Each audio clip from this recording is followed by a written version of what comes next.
My name is Nicole de Rosa. I'm originally from Massachusetts, and I attended Tufts University Medical School in Boston.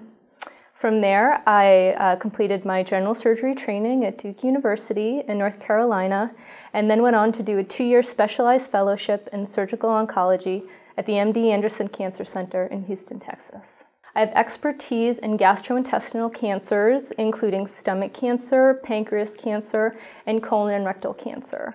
I have a particular interest in cancers of the skin, including malignant melanoma, as well as cancers of the soft tissue, including sarcoma, and I have done research in these 2 cancers. So when I first sit down with a patient, I think it's very important to try to get to know as much about them as possible. Not just their medical history or their surgical history, but who they are and where they're from, so I have an idea of what their expectations are. Most people come to me who already have a diagnosis.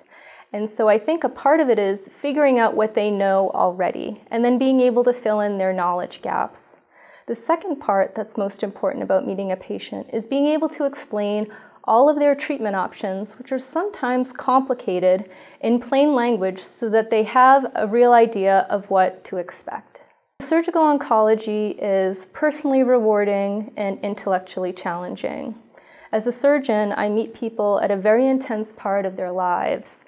And it's my job to educate them, to encourage them, but also to treat their diseases aggressively. These relationships that are formed often are lifelong, and I find that very satisfying.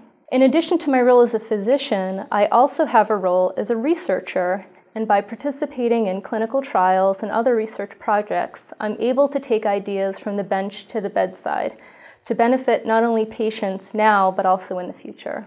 Academic medicine is the ideal environment for treating people with complicated diseases like cancer.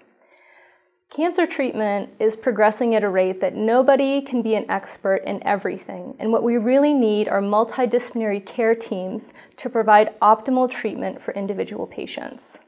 Academic medicine is a rich environment for that. It also allows me to interact with researchers one-on-one in order to provide better care for patients in the future.